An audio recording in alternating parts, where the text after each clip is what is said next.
Hello guys from the Secrets of Men channel. My name is Caleb. I'm 34 years old and today I'm going to tell you about the day I was unfaithful to my wife in a sauna in my neighborhood. I met a man and fell in love with him. So that you understand better, I'm going to tell you a little bit before, so leave your like and stay until the end so you don't miss any details. Come on. No matter how hard I try, I can no longer remember exactly when things started to fall apart. Maybe it was that night when Jessica and I argued for the first time about something so trivial that, at the time, it seemed insignificant. Or maybe it was long before that. What I do know is that, looking back, I can clearly see that my marriage is in ruins, and I have no idea how we got here. Jessica and I got married young. I was 24, and she was 22. We started our life together with the hope and energy typical of someone at the beginning of a great story. She was always the most sensitive, the most dedicated. I remember how she looked after me, how her laughter could brighten even my darkest days. Everything seemed perfect. However, over time things changed, and I changed too. It wasn't something sudden, nothing that I could identify as a big break, as if the little cracks in our relationship were accumulating. Jessica became increasingly dedicated to her work as a teacher. She had always been passionate about what she did, but in recent years, it seemed that she was distancing herself from everything around us. Conversations that used to be filled with laughter and confidences were now reduced to exchanging information about what we needed to buy for the house or what she was going to teach in the next class. I would try to talk about our dreams, about what could reverse this feeling of stagnation, but she would respond with an empty smile and a tired look. I was no longer the man she knew either. Work had consumed me to such an extent that when I got home, I no longer had the patience for anything. Instead of trying to rekindle something, we spent whole evenings in silence, each trapped in our own bubble of frustration. That night in particular, I could feel the weight of our empty stares as we ate dinner at the small kitchen table. Jessica fiddled with her food, as if her plate was the only focus of her attention, and I watched her, not knowing what to say. "You've been very distant," I said, breaking the silence. My words were harsher than I had intended, but I was already exhausted from trying to be subtle. She raised her eyes slowly, and for a moment, I thought she wouldn't answer. Then with a sigh, she spoke. "I know. I've been trying, but I don't know what else to do, Caleb. It feels like we're just passing each other by. I feel something's wrong too, but I don't know what it is." I knew what she meant. I felt exactly the same way. But instead of looking for a solution, what I did was drift further away. And for some reason, it seemed that this distance brought us even closer to the edge of a cliff. What was left for us? Over the next few days, I found myself increasingly trapped in my own world. I was swallowed up by work and pressure, but at the same time, I felt a growing loneliness, as if everyone around me was in a parallel reality, and I, stuck in an endless routine, was watching life go by without really taking part in it. It was at that moment that I thought of something that didn't make sense, but at the same time seemed like a solution, looking for some kind of relief, something that would make me feel that I wasn't completely lost. I started going to a local sauna, one of those small neighborhood saunas that you hardly ever see, but that exist in every city. It was a simple, unglamorous place. Everything there seemed immersed in a sultry heat, the kind of heat that entered your nostrils and filled your lungs, while you tried to relax and forget the problems of the day. I didn't know exactly what I was expecting to find, but I thought it might be a place where I could relax, where I could, at least for a few hours, not be Caleb, the frustrated husband, the overworked architect. I just wanted to forget, even for a brief moment, the feeling of being trapped in a life that no longer made sense. The sauna was modest. When I entered for the first time, I was faced with a damp, hot environment where the smell of wood and steam took over. There weren't many people, which was good. A few men were there, sitting quietly, their naked bodies covered only by the thick steam. Some seemed to be there to meditate, others just to relax. There was no laughter, no unnecessary words. There was something quiet and almost reverent about the way everyone behaved. It was as if everyday life didn't exist in that place. There were no demands, no questions. There was just the feeling of the present moment, and that attracted me. I started going every week, sometimes more than once a week. Something about that place allowed me to disconnect. The heat of the sauna seemed to melt away not only the tension in my body, but also my anxieties. There, for a few minutes, I felt free from everything that was holding me back. From work, from the marriage that was wearing thin, from the feeling of being in a life I no longer recognized. It was on one of these afternoons that I met him. Thomas was a man of 38, older than me, but with a calm smile that immediately captivated me. He was sitting on one of the wooden benches, the water falling from the steamroller creating a sense of calm around him. When I sat down next to him, he looked at me with an expression that seemed to understand more than I wanted to show. "First time here?" he asked in a soft voice, almost as if he didn't want to break the peace that filled the room. I nodded. "Yes, I'm trying to relax. Life has been a bit difficult lately." He gestured with his hand, as if to tell me to settle down. "Here, we leave everything outside," he said, smiling. There was something in his tone that seemed inviting, a calm I hadn't felt in a long time. Over the next few days, our conversations became more frequent. We talked about work, about life, about how we both felt stuck in our routines. I, who hardly knew what to say to Jessica, found myself talking to a stranger with disconcerting ease. What attracted me most to Thomas was his calm, unhurried approach to life, without the anxiety I felt all the time. Maybe I was just looking for someone who understood me. Perhaps I was looking for a way to escape reality, to experience something outside my marriage in crisis. But the truth is that, looking at him, I already knew that my life was about to change in some way. Over the next few days, I began to realize that the sauna wasn't just a place to escape, but something more. Something that was becoming more and more indispensable to me. Each visit was like a break, a relief that I didn't know I needed so much.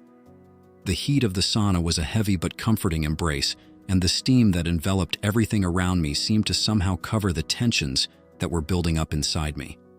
It wasn't just my body that relaxed, but my mind too, and I began to understand how deeply it affected me. And it was in this atmosphere of isolation and tranquility that the conversations with Thomas began to grow. In that enclosed space, where voices seemed muffled by the heat and steam, words seemed to carry more weight. I felt somehow freer to speak, more able to get out what, elsewhere, was stuck in my throat. Thomas was a constant presence in the sauna.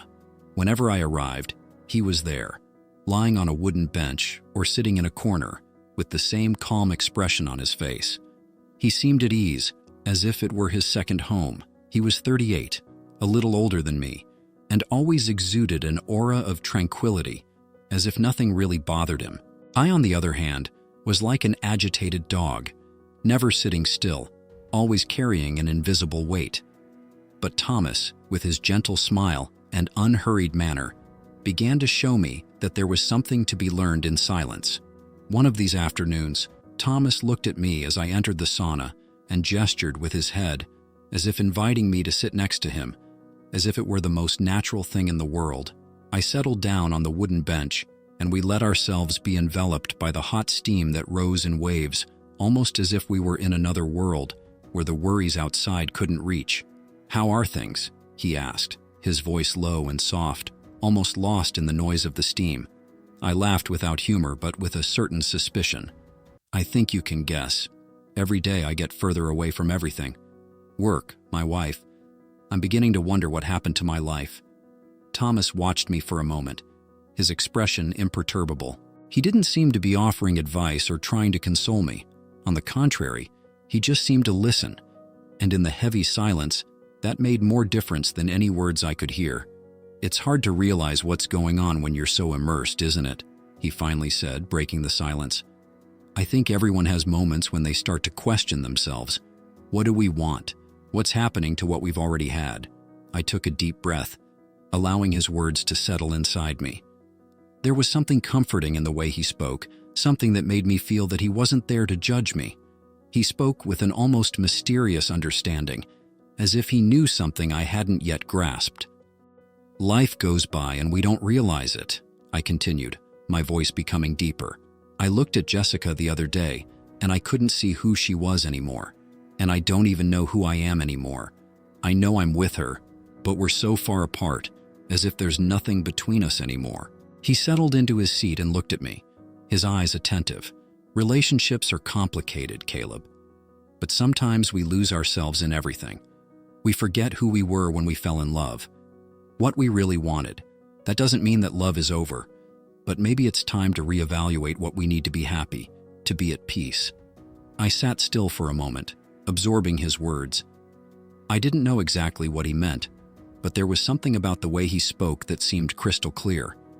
It was as if he was trying to show me a truth that I somehow already knew, but hadn't yet recognized. Over the next few days, I began to notice that conversations with Thomas became more frequent. Each meeting in the sauna felt like a safe space, a place where I could simply be myself without the expectations of a failing marriage or the pressures of work.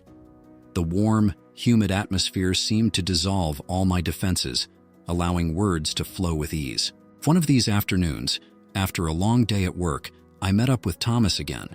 He was there as usual, sitting on the wooden bench with a towel wrapped around his waist. The steam rose in dense clouds around us, almost making the atmosphere ethereal. The dim light coming from the lamp in the corner of the sauna created softly dancing shadows on the walls. The air was heavy, but it wasn't uncomfortable. It was enveloping. "How's your wedding going?" Thomas asked, as calmly as ever, but with a touch of curiosity in his voice. I laughed a little awkwardly. What would I tell him? What would I say about the pain of seeing something so valuable crumbling away, like sand dripping through your fingers?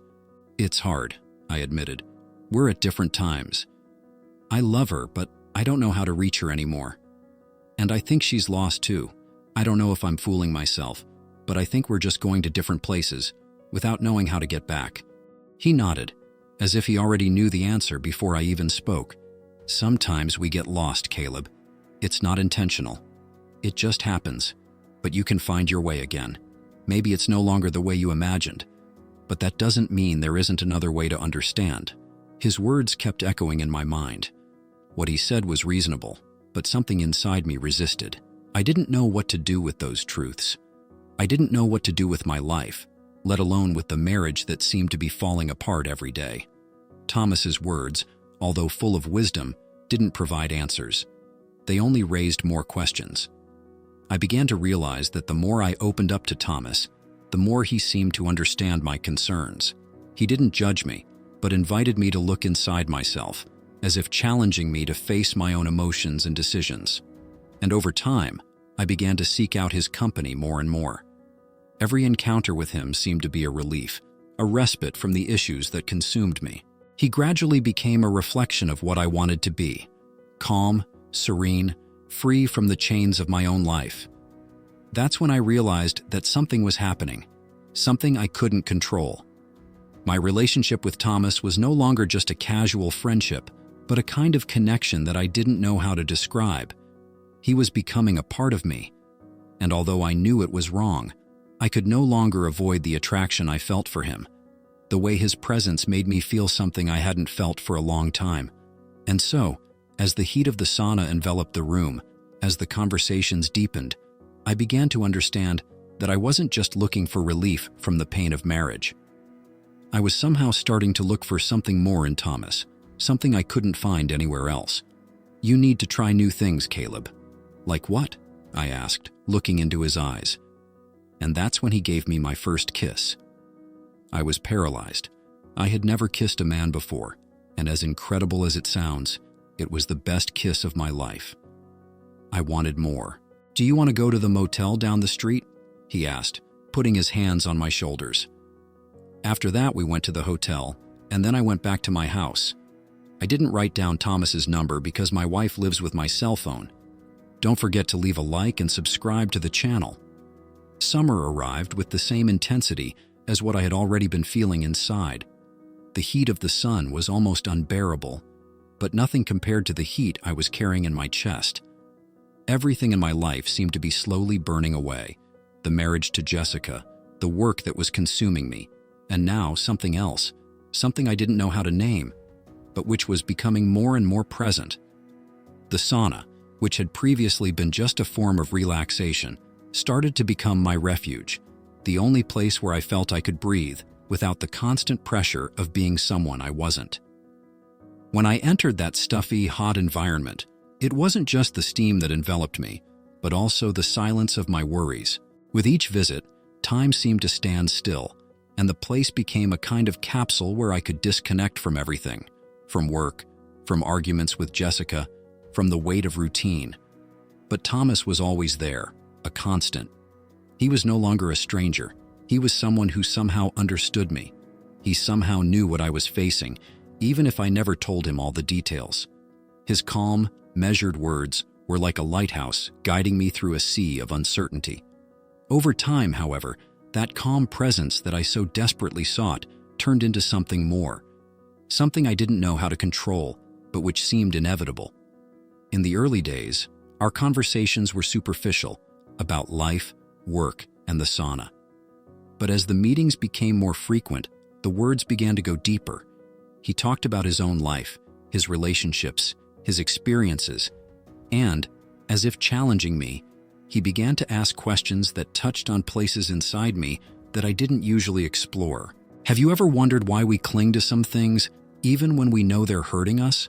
Thomas asked on a particularly hot afternoon, as steam filled the space around us. I took a deep breath, trying to find the right words. I don't know. I think it's the fear of change, the fear of losing what we've always had, even if what we have no longer makes us happy. He looked at me with those piercing eyes, as if he was reading every word, every feeling hidden behind what I was saying. The fear of losing is often what prevents us from seeing what we could gain. Sometimes you have to let go of what holds you back to discover something new, something that really makes you feel alive. His words were like a blade, cutting through the defenses I had built up over the years. I knew he was talking about something deeper, something that went beyond my issues with Jessica. He was talking about me, about what I was, about who I had become, and what I could still be. I could no longer ignore the growing sense of unease that had begun to form within me. Something was changing. I knew that I was beginning to depend on Thomas in a way that was more than a simple friendship. The problem was that he didn't seem to be just an escape valve. He was a source of something more, something I hadn't had in my life for a long time. Understanding, connection, and an emotional freedom I hardly knew existed. In the sauna, the encounters became more intimate. Not physically, but emotionally. Thomas seemed to be more and more present in my mind, not as a passing consolation, but as someone who was beginning to fill a space that I didn't know how to fill. When we spoke, time passed too quickly, and the words we exchanged made my heart beat faster, as if I had finally found a piece of myself that had been lost. But what scared me most was the fact that, while I was getting closer to Thomas, my marriage to Jessica was getting further away. I tried to keep control.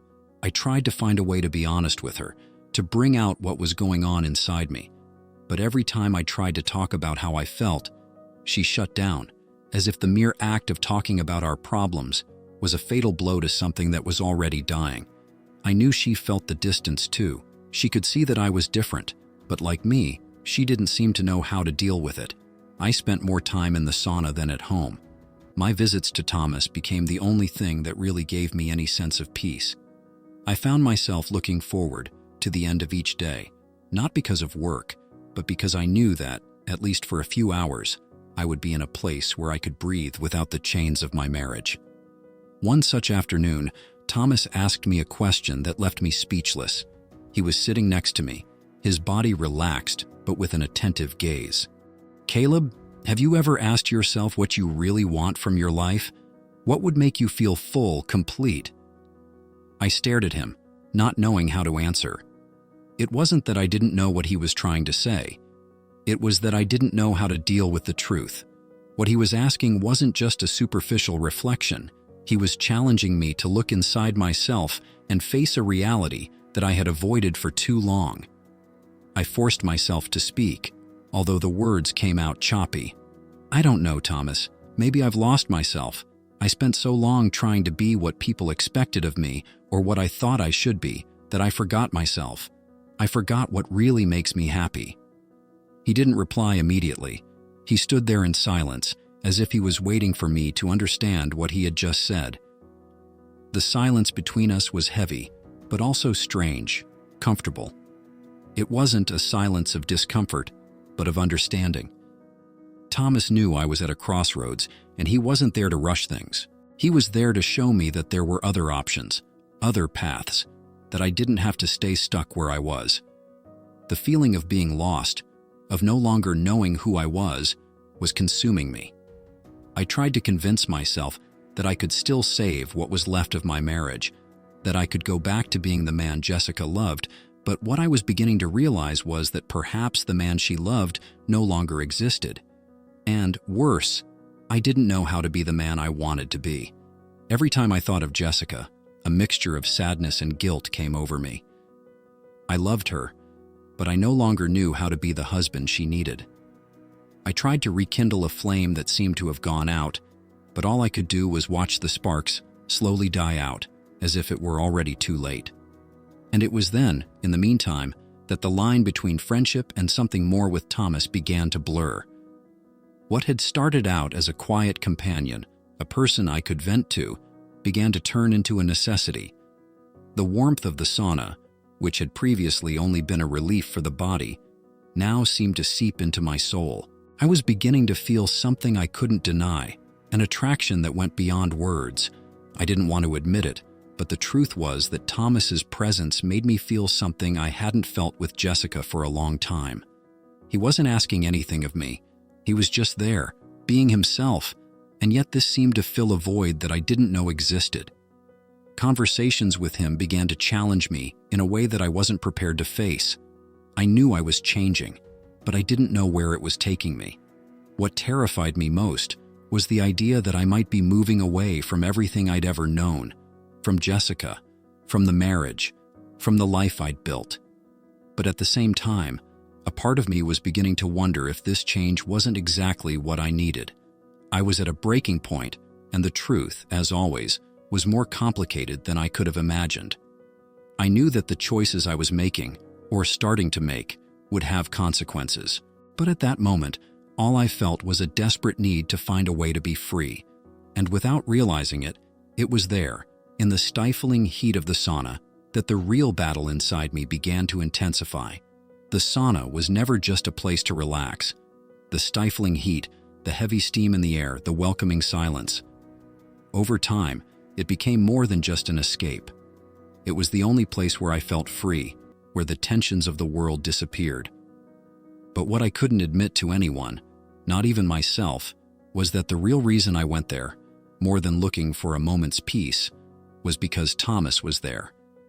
He was the escape I was really looking for, the refuge in which I was lost, without knowing how to get out. I no longer knew who I was without those hours in the sauna. Every conversation, every look we exchanged, made me forget everything I was leaving behind. The wedding, the promises I'd made, the life I'd built. Everything seemed less important in the face of what I was discovering there, in those precious minutes of shared solitude. I tried and tried very hard to deny to myself what was happening. What I felt for Thomas was confusing, yes, but it was no less real. And hardest of all, when he was around, I felt alive in a way that I hadn't felt with Jessica for a long time. It wasn't just that he listened to me, that he seemed to understand me in a way that no one else did. It was the feeling of being seen, of being wanted, of being something other than a husband, an employee, a responsible man. He made me feel me. And when you lose the ability to feel like yourself, any piece of yourself you can find seems like a lifeline. But at the same time, I didn't know how to go on with it. Jessica, although distant, was still my wife. She didn't deserve that, I knew. She didn't deserve the lie, the silence, the absence. I never wanted to hurt her, but at the same time, I was beginning to wonder if she really saw me the way she used to. Did she realize the distance between us? Did she feel that I wasn't really there anymore? I found myself thinking about this more often than I would have liked. When I looked at her, with her tired expression, with her own ghosts, I could no longer see the woman I loved. And at the same time, I could no longer see myself, the man she loved. I lost myself. At some point, I lost myself completely. And then I asked myself, should I tell her everything? Or should I keep going to the sauna, doing everything in silence? I know what you think. Maybe you think I'm wrong, that I should be honest, that I should have the courage to face the truth however painful it might be. And maybe I know you're right. But to be honest, I don't know what to do. I don't know what would be more destructive. Tell her and risk destroying what's left of our marriage, or keep hiding everything, keeping the lie, but feeling that somehow I'm more myself now than I have been in years. What hurts me more than anything is that I don't have the answers. I can't go back in time and correct the things I've done, nor can I erase what I'm living now. I can't take away the moments I spent with Thomas, and to be even more honest, I don't know if I want to. Today, on another hot day, Thomas asked me a question, a simple question, but one that left me completely lost. He asked me, "What do you want, Caleb? What will make you happy?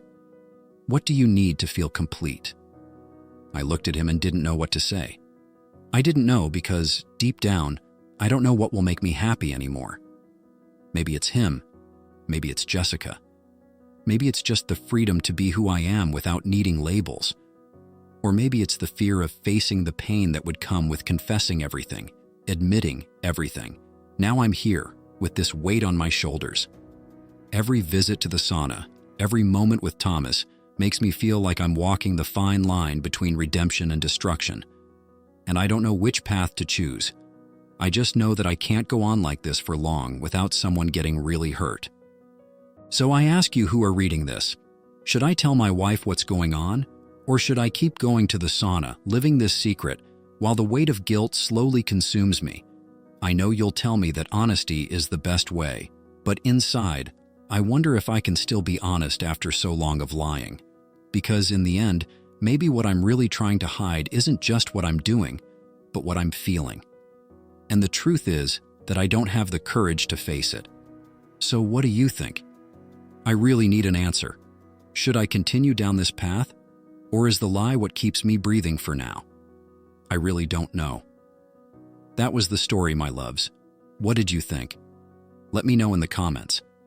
And if you liked it, don't forget to leave a like and subscribe to the channel by activating the notification bell so you don't miss any of the channel's daily videos. See you tomorrow and bye.